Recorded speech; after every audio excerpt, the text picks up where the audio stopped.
Жаңартылған білім мазмұнын енгізу жағдайында саралап оқыту мен критериалды бағалауды ұйымдастырудың тиімді әдіс тәсілдері тақырыбында семинар өтті. Жиынның негізгі мақсаты Ақтау қаласындағы Назарбаев зияткерлік мектебінің білім тәжірибесімен бөлісе отырып, орта мектеп мұғалімдерінің кәсіби дамуына ықпал ету. Семинарға қаладағы мектептің директорлары мен орынбасарлары, ұстаздар, критериалды бағалау бойынша координаторлар және кітапханашылар қатысты. Мұндай жиындардың басты мақсаты мұғалімдердің кәсіби деңгейін арттыру арқылы оқушылардың білім сапасын көтеру, жастарды бәсекеге қабілетті болып қалыптастыру.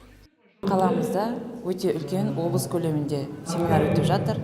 Бұл үшін біз ұстаздар қауымы өте қуаныштымыз. Бұл семинардың берері бізге өте көп. Себебі зияткерлік мектептің тәжірибелі ұстаздары келіп, өз тәжірибелерімен бөлісуде. Мұндағы алатын ең үлкен табысымыз бағалау жүйесін орынды нақты қолдану. Зияткерлік мектептеріндегі қолданып жатқан іс тәжірибелерді біз сияқты ортан қол мектепте білім беретін ұстаздар қауымына берері өте көп деп ойлаймын. Семинарға Назарбаев зияткерлік мектебінен 30 мұғалім келді. Педагогикалық шеберлік орталығы мен пилоттық мектептің басшылары, тренерлері де бар. 6 бөлімнен тұрған жиында мектеп директорлары, олардың орынбасарлары, психолог, координатор, методист, бір сөзбен айтқанда әр маманмен нақты жұмыс жүргізіліп, өздерінің бағыты бойынша тәжірибе алмасты. Мұғалімдердің көпшілігі бізде оқыды деп айтқым келеді. Сол оқыған мұғалімдер енді келесі биылғы жылы 5 пен 7 оқыса, бастауыш класстар оқыды. Келесі жылы 4-6, биылғы жылы 6-8 оқыды. Келесі жылы сол 4-ші класс, 9-ші, 10-ші класстар осы жаңартылған білім мазмұнымен әрі қарай жалғастырады.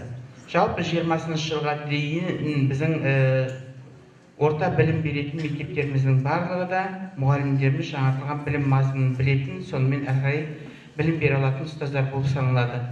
Елбасы биылғы жолдауында Назарбаев зияткерлік мектептерінің оқыту жүйесі мен әдістемесі мемлекеттік мектептер үшін бірыңғай стандарт болып, білім сапасын бағалау жүйесі халықаралық стандарттарға негізделуге тиіс деп атап өткен болатын.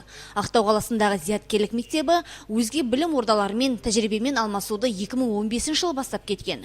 Бүгінде облыс бойынша 60%-нан астам мектептерді қамтып отыр және алдағы уақытта да жүйелі түрде жүргізіле береді дейді ұйымдастырушылар.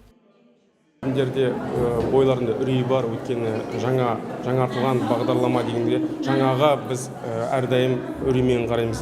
Ол қалай болады, қалай оқытамыз, қандай енгіземіз, қалай қабылдайды, біз білмейміз деген сұрақтар әрине әр адамның бойында болады.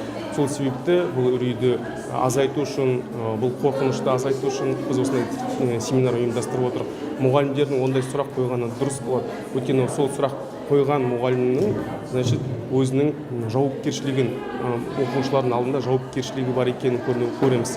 Ол мұғалімнің осыған қызығып, қалай енгізсем екен деген сұрағы бар. Сол сұраққа жауап алып, ол мұғалім өзінің біліктілігін арттырып, сол ертең сабаққа барған кезде, баланың алдында тұрған кезде өзінің бойында барлық білімнің бар екенін, жаңартылған форматты мен білемін, қалай бағалау екенін білемін деп тұрған мұғалім оқушылардың алдында жақсы сабақ бере алады. Өткен тамыз конференциясында Ақтау қаласындағы Назарбаев зияткерлік мектебінде 900 мұғалімге критериалды бағалау жүйесі бойынша семинар өткізілді. Кітапханаларда жаңа форматта қалай жұмыс жасау керектігі 80 кітапханашыға үйретілді. Бұдан бөлек, жалпы орта білім беретін мектептің ұстаздары зияткерлік мектебіндегі сабақтарға қатысып, тәжірибе алмаса алады. Сәуле Жолманбетқызы, Дәурен Бейсенбаев, жаңалықтар.